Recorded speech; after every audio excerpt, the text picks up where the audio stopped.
Hello po sa inyong lahat mga ka-crypto. Ako po si Pinoy Crypto Trader at sa video na ito ay atin pong pag-uusapan ang aking technical analysis dito po kay Fluky Ino ngayon pong July 8 taong 2024. At ayan, nakikita po natin dito sa chart ni Fluky Ino na ang nabuong candlestick kaapon ay isa na rin pong bearish candlestick. Yun nga lang ang pagkakaiba po nito sa ibang mga meme coins na ating tinitrade ay hindi po siya, wala po siyang nabasag na kahit anumang support or di po niya nabasag yung ating pattern dito. Sapagkat meron po tayong isang descending triangle pattern dito na binubuo ng dalawang kulay puti na linya at hanggang sa kasalukuyan ay patuloy pa rin pong naglalaro sa loob nito ang market price ni Fluky Ino. Kaya ayan, kanina lamang po ay bumangga po or tinusok po ng karayom ni Fluky Ino ang ating nakaabang rito na buy pending order sa support line natin dito.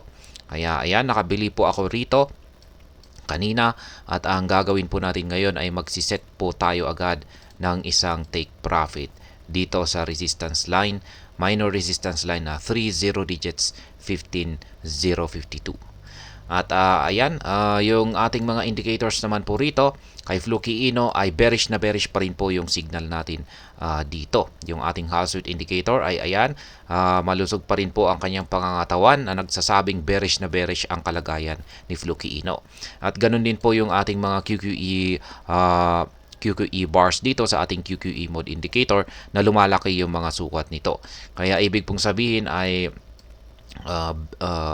matindi po talaga ang selling pressure na nararanasan ni Fluky Ino ngayon. Kaya sa tingin ko ay baka mababasag po yung support line natin dito at dediretso po siya rito sa lower portion ng ating pattern dito at aabot hanggang dito sa sunod na major support line natin, minor support line natin dito sa 30 digits 11012. Kaya paghandaan po natin yan. Kaya dapat ay may nakaset po tayong isang buy pending order dito sa support line na ito. Pero yan yung inaasahan po nating mangyayari rito sa pattern na ito ay dito po sana siya magkaroon ng breakout sa upper portion nito. Pero base po sa kalagayan ng mga indicators natin ngayon ay mukhang malabo pong mangyayari yan. Kung sakaling nagkaroon po siya ng breakout dito sa upper portion nito, pero kapag ganito pa rin yung ipinapakita ng mga signals natin ay mauuwi lamang po ito sa pagko-consolidate. Yan, magko-consolidate lamang po si Fluky Ino.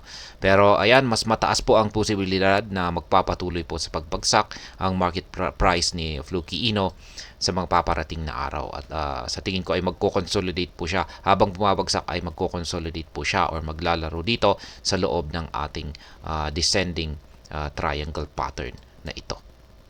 At ayan pong muli yung aking mga live spot trading positions dito po kay Fluky Ino. Meron na lamang po akong nag-iisang buy pending order dito sa ibaba na nakatapat po sa minor support line natin dito. At meron naman po akong 5 na mga sell pending orders. Ayan, 5 po yan. Sell pending orders na nakatapat po sa mga resistance line natin dito sa itaas. Yan, maaari po ninyong gayahin yan or kopyahin kung nais po ninyong tularan yung aking simpleng paraan sa pagtitrade dito kay Fluky Ino. Sa mga bago lamang po rito, check na lamang po ninyo ang description ng video na ito para malaman kung anong platform at mga indicators ang ginagamit ko dito. At hanggang dito na lamang po tayo sa video na ito mga ka-crypto. Marami pong salamat sa panunood. Ingat po tayo lagi at God bless po sa ating lahat.